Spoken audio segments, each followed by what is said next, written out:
Bienvenidas a todos a este nuevo encuentro de la Pucaraniní, quinto encuentro del año. Hoy nos salimos en vivo por el canal del Museo de Antropología, porque están de vacaciones en el museo y hay actividades especiales por las vacaciones, están con otras actividades. Entonces, vamos a grabar porque, como hacemos todos los encuentros, la primer parte de encuentro y presentación se va a grabar y se va a subir por diferido. Se subirá más tarde al YouTube, al canal del museo, así que quien quiera ver el registro estará allí colgado. Bien, Alecita, le paso la palabra. Bueno, al mejor estilo de los últimos encuentros, con Georgie vamos a, en esta primer parte, los primeros minutos, hacer lo que llamamos un ping-pong, para ponernos todas en onda y ver de qué nos vamos a tratar hoy, qué vamos a tratar hoy. En principio, en este encuentro, para este encuentro hemos tenido durante todo el mes la lectura de algunos textos que nos ayudan a mirar un poco la vida y los aportes de Susan Bing, que hasta hace poco tiempo la mayoría de las que estamos acá no sabíamos quién era. También de Amy Hennings, una dadaísta muy poco conocida. Y por último teníamos el tercer material de lectura, que es El arte, lo político y la política, de Virginia, quien estuvo acompañándonos y nos propuso este material en el último encuentro. Ella es antropóloga y cirquera uruguaya, recordamos para las compañeras que no estuvieron. Entonces, en principio, poniendo un poco la escucha en estos últimos días, de muchas de nosotras que estamos ligadas a la docencia y que estamos con dificultad para poder profundizar en todos los materiales, y a sugerencia de algunas compañeras, vamos a proponer hoy trabajar en los materiales de Susan Bing y en el material de Virginia, que hacía referencia recién, El arte, lo político, la política y el circo, para dejar para el próximo encuentro al dadaísmo como movimiento y dentro de él el rol de las mujeres, particularmente el de Amy Hennings. La idea entonces es trabajar en la primer parte del encuentro con estos dos materiales, hacer, como les decía recién, un pequeño pimponeo sobre los ejes, o lo que con Georgie consideramos los ejes, para después abrir la discusión y, si tenemos tiempo, si nos queda tiempo, poder trabajar algunas cartografías de payasas europeas, que también estaban dentro del material. Bueno, yo estoy acá en el teléfono para tener mejor señal, así que si hago algún lío me van a saber disculpar. Dicho todo esto, empezamos contándoles cómo llegaron los materiales a nuestras manos, los materiales de Susan Bing.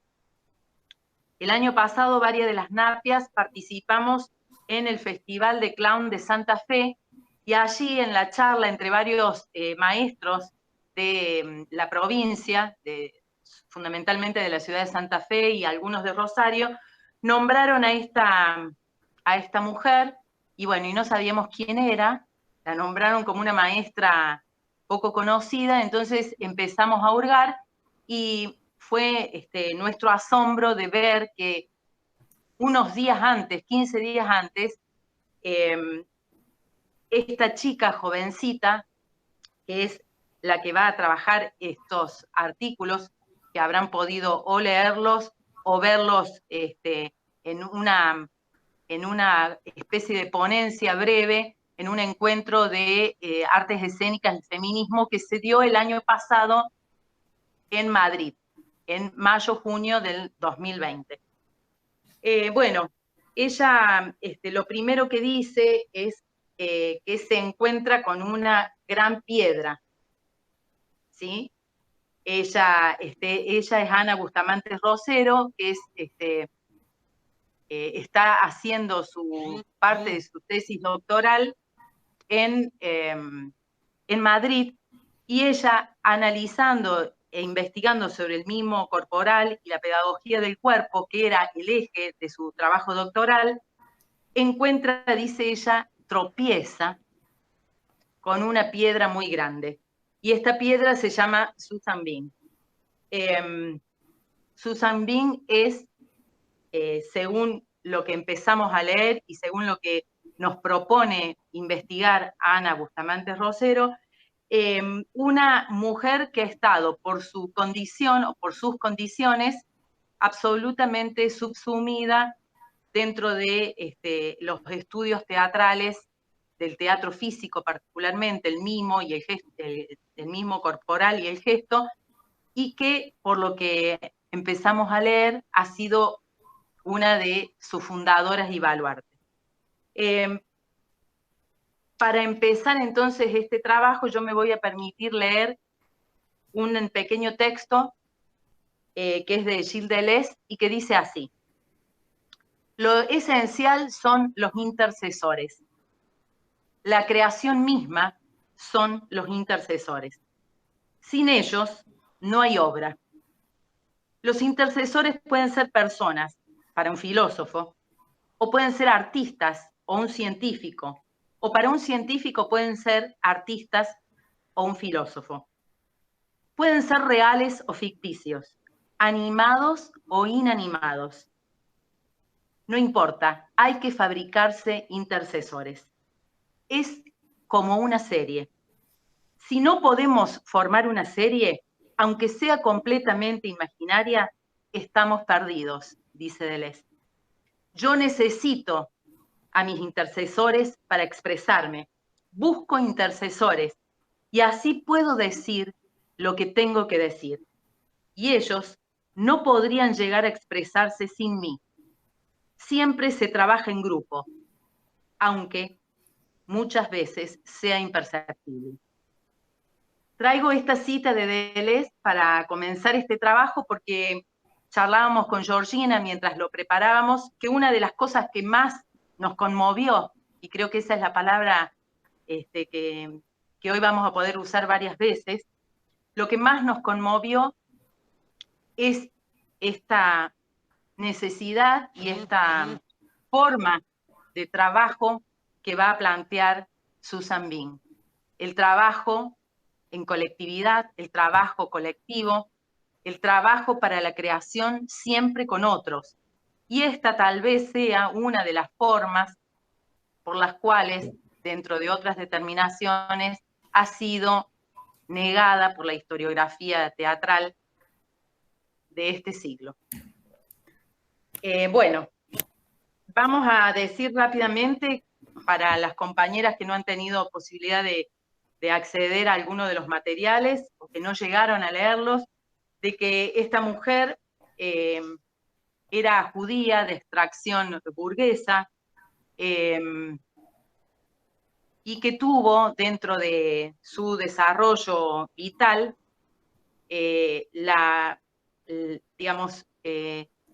estuvo casada, divorciada y tuvo una relación de pareja con Coupeau y tuvo un hijo extramatrimonial.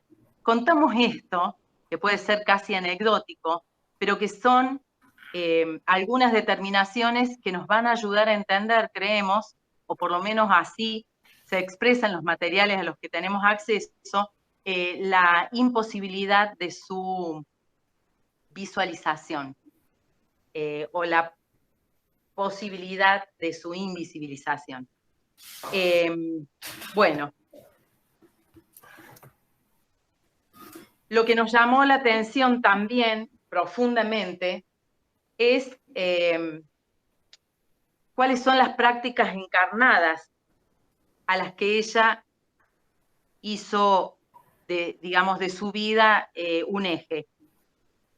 Y vamos a nombrar 6 puntos que son la noción del juego en la actuación, y dentro de esta noción de juego un trabajo muy profundo con las niñeces, una ligación muy grande con la pedagogía libre, María Montessori, y cómo ver que el entrenamiento de la actuación se basa para ella en ese descubrimiento o en ese redescubrimiento del estado infantil del juego puro, al que ella va a llevar a la categoría de juego espontáneo, basado en la evocación de la propia niñez. Como decía Susan Bing, extender la capacidad lúdica del actor, de la actuación, como una reacción que favorezca la relación entre la imagen presente y la imagen del propio pasado, de la propia biografía. En ese entre, palabra muy deleuziana y muy en boga en este tiempo, constituía ella, o según su mirada, el juego y el eje de la actuación. Entonces, la noción de juego en la actuación y con ello el trabajo sobre la niñez y la propia niñez. El segundo, el trabajo con la máscara y el velo, a lo que ella llamaba la máscara noble, que después va a devenir en los siguientes maestros, centralmente en Lecoq, como la máscara neutra. El tercer punto, las dinámicas ligadas al trabajo con la naturaleza, para componer lo que ella llamaba el instinto dramático, es decir, el trabajo de comportamientos y códigos no verbales para explorar, mediante el rostro cubierto o semicubierto, elementos, materias y animales propios de la naturaleza. El tercero, el uso de la máscara y la investigación sobre lo que ella dio en llamar la nueva comedia, es decir, cómo trabajar los 10 personajes de la comedia del arte trayéndolos a la modernidad. El quinto fue el trabajo y la gran investigación que ella hizo sobre el teatro no. Tradujo directamente desde el inglés y llevó puestas en escena de obras únicamente trabajadas desde este lenguaje. Y por último, la musicalidad de la acción.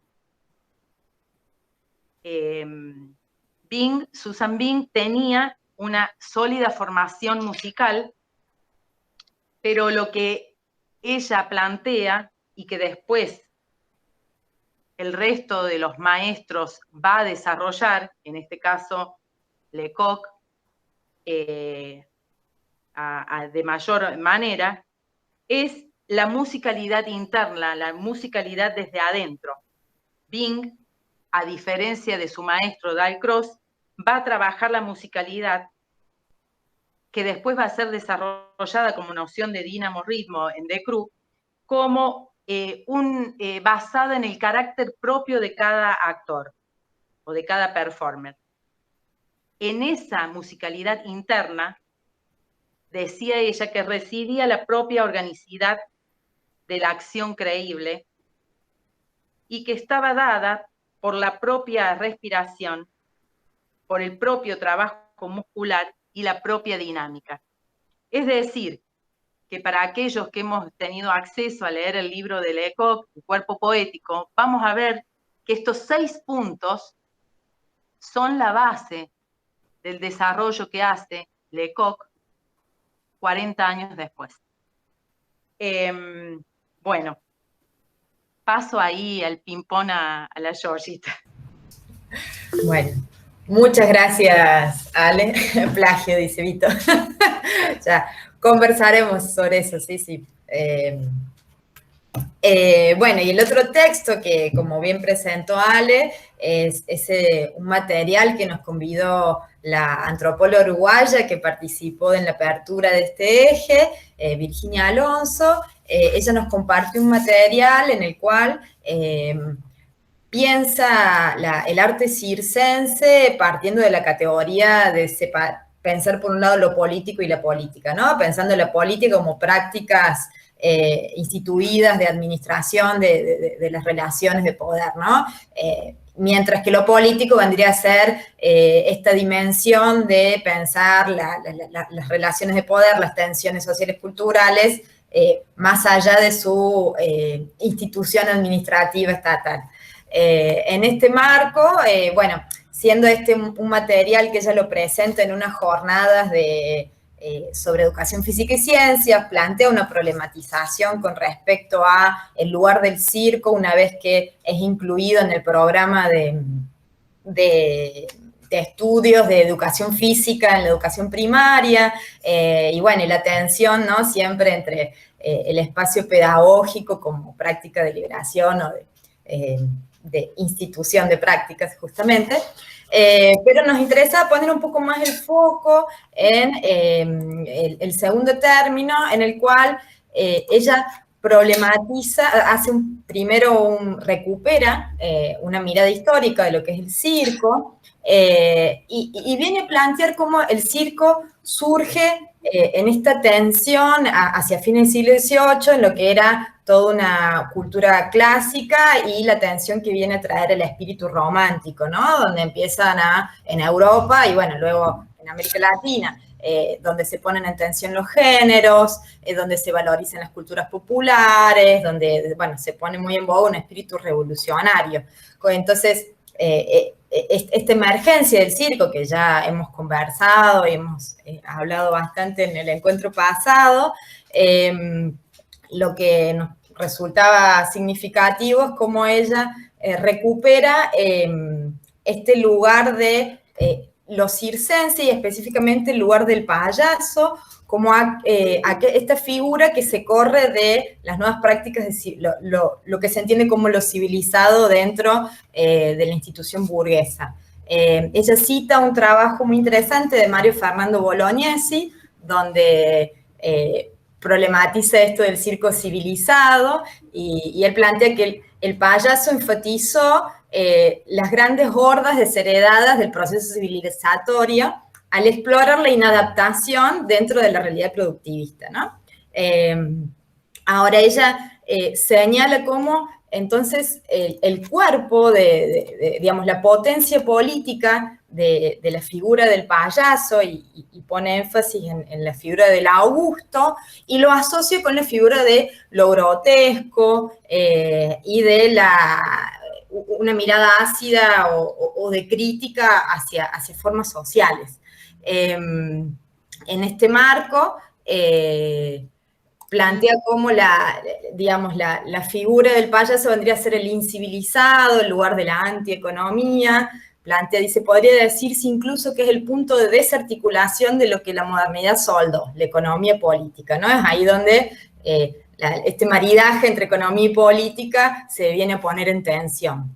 Queríamos rescatar, ya que traemos a colación esta mirada histórica del circo, recuperar cómo en este marco podemos situar a las payasas de la cartografía que queríamos convidarles en este encuentro, ¿no? Lies Karlstadt, payasa alemana, que bueno, desde su lugar de mujer y payasa, planteó un humor político en el periodo entre guerras. Lulu Adams, payasa británica de familia circense, también Abeta Matthews, una payasa circense, que vinieron a poner su cuerpo de mujer en prácticas donde, en un contexto casi contemporáneo de Susan Bean, el lugar de la mujer no era el del centro de la escena, ¿no?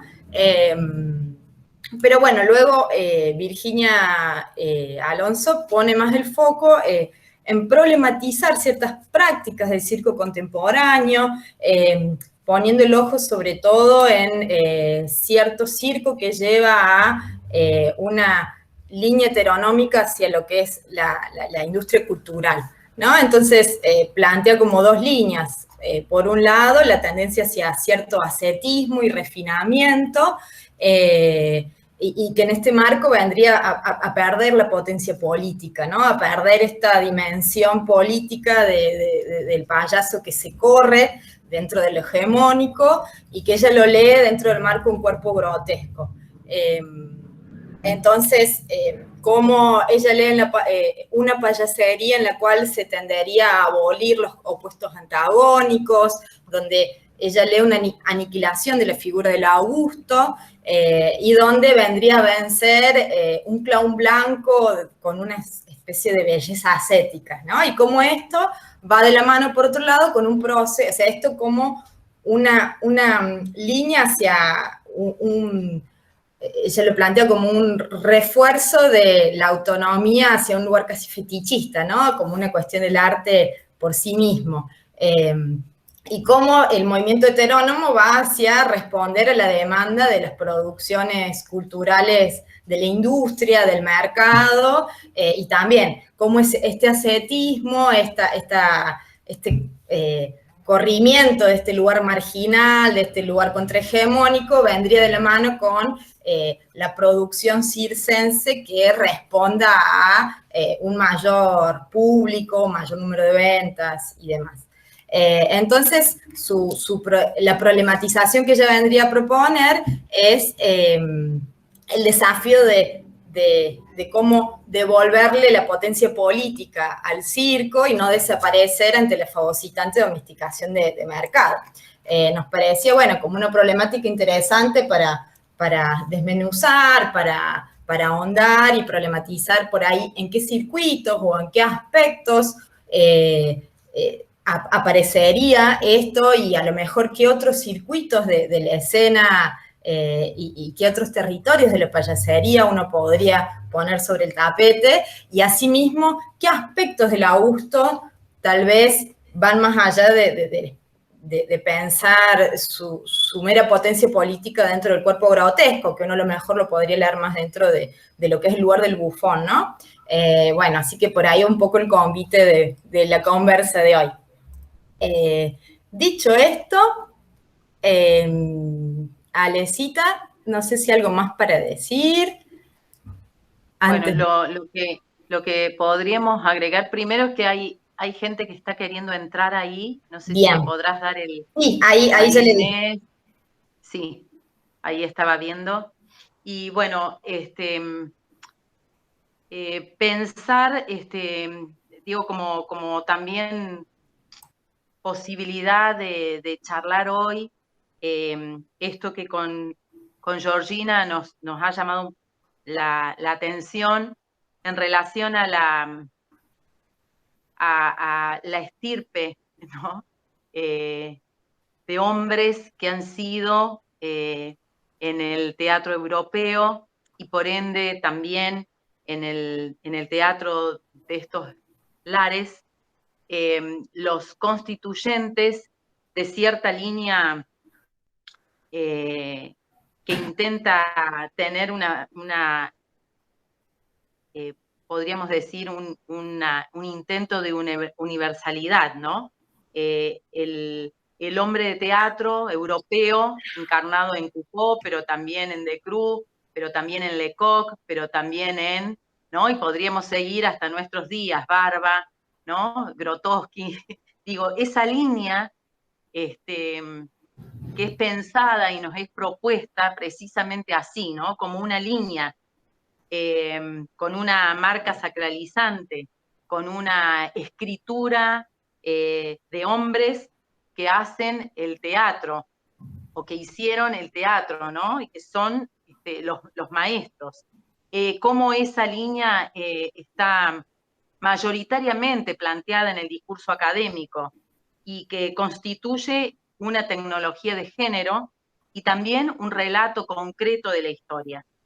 En ese lugar, las mujeres, a lo más, hemos ocupado durante los últimos siglos el lugar de musas, ¿no?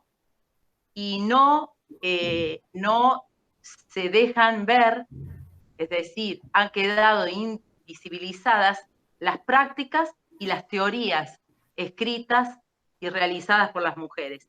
Este es un caso de mucho peso, por eso nos parecía interesante traerlo aquí y abrir la discusión. ¿Cómo hacer para deslegitimizar esas prácticas y esas categorías documentales? Hoy, nosotras, como payasas, como artistas de la escena, cómo construir nuestros propios relatos, así como se está tratando de reconstruir los propios relatos de estas mujeres como Susan Bing. Cómo el tipo de relato que han quedado son todas consideradas como fuentes subalternas, son relatos íntimos, diarios de a bordo, relatos de las clases, correspondencias. Entonces, yo pensaba en esto de cómo decía el año pasado Melissa Lima Camiña, construir una genealogía encarnada, cómo cada una de nosotros podemos pensar a través de esta historia también los propios procedimientos poéticos y las propias formas de nombrarnos, de contarnos, ¿no? Melissa el año pasado en su tesis doctoral nos hablaba de una genealogía encarnada, de las desviaciones, de los fallos, de los malos cálculos y los accidentes que, según Foucault, permiten un sistema distinto de colaboraciones, de cruces, y entender esos cruces, esas colaboraciones como procedimientos poéticos mismos. Cómo esa práctica, que es menor y que es considerada en la academia subversiva, puede generar, según Melissa, experiencias menores que favorecen nuevas formas de contarnos, en tanto que podemos contar, y cito textual, una historia construida y desconstruida desde el propio género y desde el propio cuerpo. Entonces, bueno, abrir la charla en este día de hoy, decíamos con la Georgie, con muchísima alegría de que podamos tener este tipo de materiales con nosotras y que sean materiales tan revulsivos que nos permitan pensarnos, ¿no? Y pensar nuestras actividades desde lugares menores, distintos, pero pareciera ser mucho más provechosos. No sé, Georgita, pero me parece que es eso. Sí, sí, solo agregar que en este marco no hablamos solamente de la invisibilización de nombres, ¿no? Sino de formas, de prácticas de producción, como desandando la práctica encarnada rearmando de Susan Bing, encontramos como un orden del discurso académico que responde a la figura del genio y que esta figura del genio responde a la figura jerárquica del director y del autor, por sobre la figura de la actuación, por sobre la figura del pedagogo, y cómo la figura de Susan Bing nos convida a toda una mirada que apunta a lo colectivo, al dinamismo de roles y cómo la pedagogía, la dirección o la interpretación son parte de un todo y sobre todo esto que planteaba Ale, cómo pensar formas de autonomía poética en el escenario, ¿no? O sea, no es simplemente, digamos, cómo desde el hilo de Ariadna del género no solo encontramos la recuperación de estos nombres, de estas grandes personalidades que han hendido en la historia de la cultura, sino de prácticas que no entraron dentro de aquello que era registrable en la historia de las artes escénicas, ¿no? Así que bueno, y como dice Ale, la potencia para pensar las prácticas actuales y la potencia política de la hora, ¿no? Eso. Así que, sí. Una sola cosita más, que en los materiales que se han encontrado en los últimos años de Susan Bing, repetimos, ¿no? Materiales que tienen que ver con cartas que ella enviaba a sus alumnos, a sus compañeros, a distintos lugares incluso, ¿no? Porque tuvo una relación muy activa con Italia, con Estados Unidos, con España. En esos materiales ella insistía en que ella enseñaba pequeñas cosas. Así las nombraba, ¿no? Esas pequeñas cosas constituyeron el programa pedagógico de la actuación autónoma, que es uno de los lugares tal vez más activos de esta parte de comienzo del siglo XXI. Una actuación autónoma que plantea la actuación en el centro expresivo y creativo, que plantea la independencia y la propia dramaturgia. Digo, cuántas cosas en común con el lenguaje payaso y con nuestra intención y nuestro trabajo desde hace varios años de generar una poética que es propia, ¿no? De decir, como dicen los maestros, como dice Cristina Moreira, como nos han enseñado, no hay posibilidades de director para un payaso. El payaso tiene que verse a sí mismo y por lo tanto tiene que ser su propio autor, su propio director. Digo, en esta línea, en estas redes más que líneas, encontramos los puntos en común con, con la base del lenguaje payaso, ¿no? Entonces, es como muy interesante, digo, y muy fuerte ha sido para nosotras ver, ¿no? Que estos desarrollos pedagógicos que ella realiza desde el año 17 hasta la fecha de su muerte, en el año 67, 1967, son la base de bibliografía que nosotros estamos trabajando y que son de mucho arraigo, no las únicas, pero de mucho arraigo en la payasería de Argentina.